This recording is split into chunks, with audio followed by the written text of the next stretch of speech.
So hello, what's up mga ka-J-Vlog? Welcome ulit sa panibagong video, and for today's content, ayan, full review natin or year-end review ang isa sa gumagawa ngayon ng ingay sa market, which is a Vivo Y21D. Maganda kaya to? Sulit ba? Tara, check natin.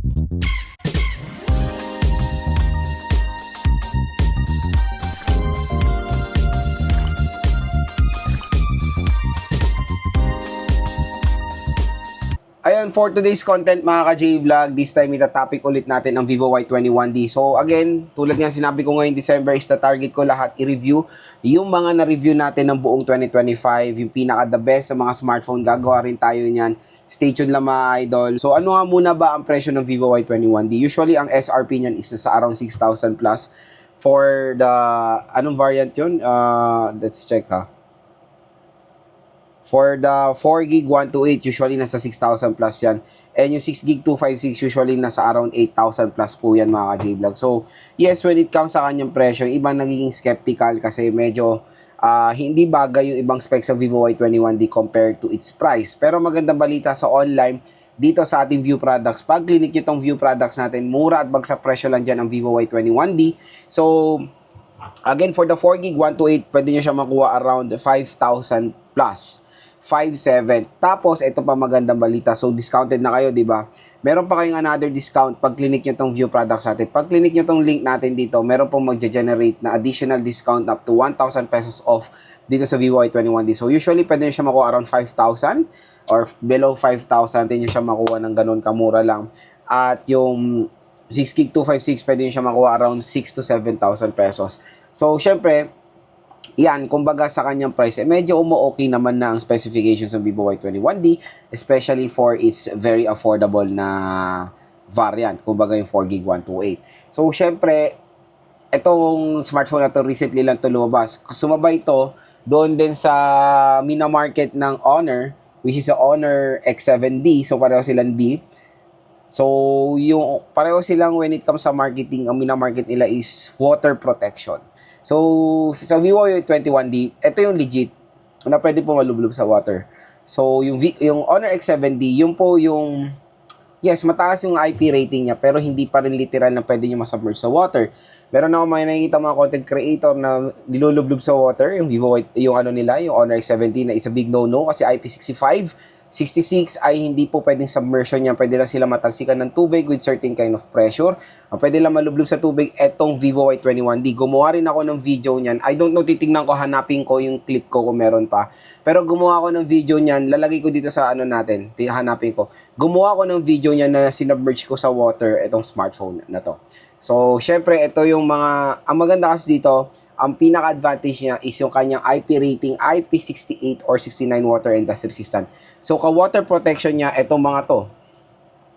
Ang mga flagship devices ng Apple and Samsung. So, ang iPhone Air, 17 Pro, 16, 15, lahat po yan ay merong water protection na IP68, water and dust resistant, including the Samsung Galaxy S25 Ultra, S25, S24, S23, lahat po yan ay merong water protection na IP68, water and dust resistant. So, meaning pwede po sila masubmerge sa water within 30 minutes at certain deep lang. So, ito ang isang pinakamurang smartphone na may ganyang protection na, again, kahit nga sa camera mode nito is meron tong ano, meron tong mode na underwater. So, yes, pwede nyo siyang gamitin for sa pool na sasubmerge nyo siya ng saglit lang, tapos magte-take lang kayo ng mga photos. Pero again, sinasabi nga na hindi sinasuggest i-ano sa chlorine water ang mga devices. Yes, tama kayo, pag sobrang tagal. Kung saglit lang naman isa-submerge to take underwater, wala naman ding any problem yan. Kasi nasubukan ko na yan sa lahat ng devices ko. Ang dami ko na na-try na ganyan, nagwa-water, underwater shot na ako since 2017 and no worries naman. Minsan nga, dala ko pa sa pool yung mga iPhones ko. Pero again, syempre, hindi ko sila binababad sa swimming pool or sa bulsa ko na nakalagay sa bulsa ko na nasa swimming pool ako. Hindi ko ginaganon. Nandito yung smartphone ko habang nagsiswimming ako to. Pag nagtitake ng photo, yun, ginagamit ko lang siya. So, again, may certain kind of limitation pa rin ng mga IP68. Pero all goods yan dito sa Vivo Y21D. Is yung kanyang battery. Napakalaki ng battery nito. 6,500 mAh na removable battery. So when it comes sa isang smartphone din na merong malaking battery capacity, maganda rin i-recommend itong Vivo Y21D. So, again, perfect to sa mga motor taxi riders natin. Biruin mo 5,000 pesos, makakuha ka na ng device na pwede mong navigating tool na no worries.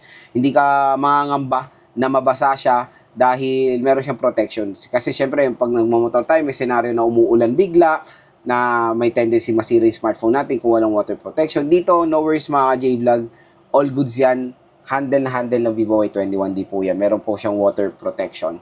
So, napakakunat ng battery. Yes, kapag download ako dito ng mga games, ang tagal ng standby nito habang nagda-download ako. So far, so good.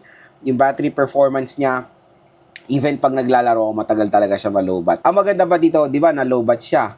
Yung charging rate nito, napakatulin din. 44 watt fast charging. So, for the price tag na 5,000 plus, isa tong napakasulit na fast charging rate kasi usually sa mga ganitong presyo or price range, ang ino-offer nila is nasa di ba, nasa 18 watts, 33 watts pa nga pinaka-max, pero dito 44 watts.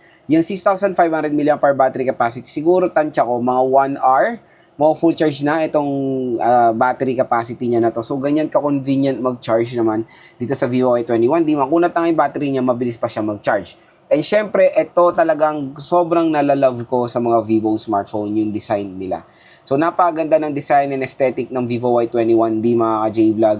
Kahit yun nga, tulad sinabi ko before, mapamura, mapamahal, ang Vivo ay isa sa pinakamagandang smartphone when it comes sa design and aesthetic.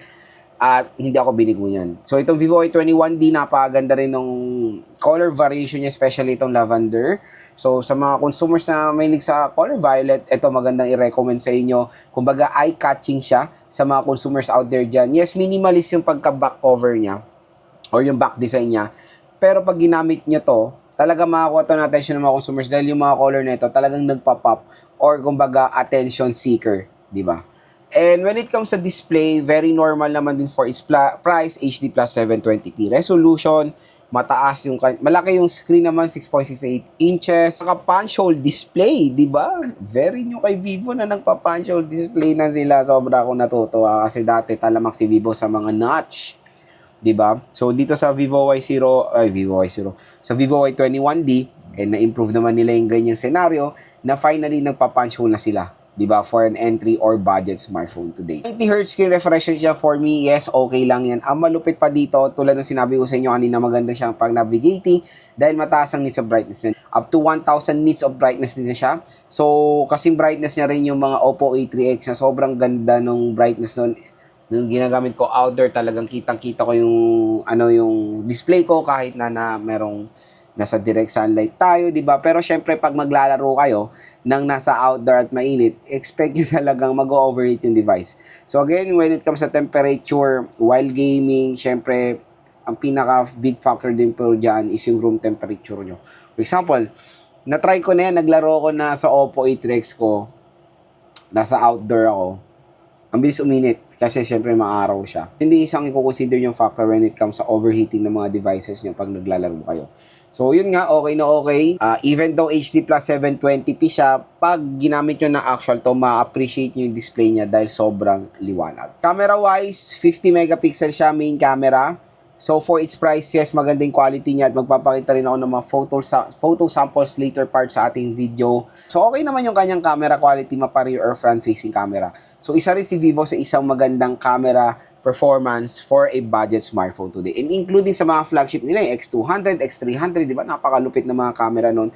Paano pa kayo mga budgeters nila na 50 megapixel pa ang i-offer, di ba? So yun mga ka-J-Vlog, ang pinaka-main question, Lods, okay ba or sulit ba si Vivo Y21D? Again, depende nyo kung magkano siya nakuha. So, syempre, for a price tag talaga na 5,000, 4GB of RAM is a big no-no na yan. Tulad ng sinabi ko sa mga earlier part ng ating review, binalance kasi ni Vivo yung specs nito para ma-achieve yung ganyang kind of protection na nakikita natin sa flagship. Kailangan siguro nila mag-compromise sa mga ibang specifications or cost cut. So, yung 4GB of RAM, again, no worries naman, hindi naman po meaning ay hindi na usable ang 4GB of RAM ngayon. Usable pa rin naman yan. Nakakapaglaro pa rin naman tayo dyan. As long as, pag maglalaro kayo dyan, dapat lahat ng apps nyo naka-close at yan lang game ang naka-run para full performance yung smartphone nyo dyan. Pero na-try ko naman na mag-game test dito sa Vivo Y21D. Pwede nyo naman i-check din sa ibang video natin. So far, so good. It can handle din naman yung mga modern games. Pero when it comes sa mga heavy games like Genshin, WoA, nakaka-experience tayo ng mga frame drops at hindi po siya smooth. So again, hindi ko siya mare-recommend for heavy gamers dahil hindi man naman po nakadesign itong Vivo Y21D for that kind of scenario. Again, ang processor nito is medyo mababa rin for its price sa Unisoc 7225. So mas better pa rin yung mga ibang chipset na makukuha natin sa mga Transsion na Unisoc 7250 na mas better ang performance of course. Pero again, hindi po mabagal literal naman itong Vivo Y21D. Kaya kung ako tatanungin, syempre sa SRP niya hindi siya bagay. Pero ngayong sale price medyo okay naman at nagiging top seller din naman ng Vivo Y21D. Kasi gusto ng mga consumers yung water protection nito kasi hindi naman po lahat ng bibili ng smartphone ay gamers. Ginagamit nila sa work, sa online business, bibigay nila sa anak nila, di ba? So, marami rin namang side na pwede natin consider na perfect ang Vivo Y21D sa mga ibang consumers, di ba? Hindi lang naman sa mga gamers out there dyan. So, for its price, yes, napakamura, definitely. Sulit din naman itong smartphone na to. Lalo-lalo na ang protection nito ay nakikita natin sa mga flagship devices. Pero sa SRP niya, pag bibili nyo to sa mall, there's a possibility na 6,000 to 7,000 yan. Pero dito sa online, mas sulit, mas bagay yung specs niya for its price. 5,000 pesos, pwede nyo makuha ng below 5,000 pesos. Dito lang yan sa ating View Products. I-click nyo na yung mga J-Vlog dahil hanggang sale, hanggang mura ang Vivo Y21D. Dito na kayo mag-checkout sa ating video.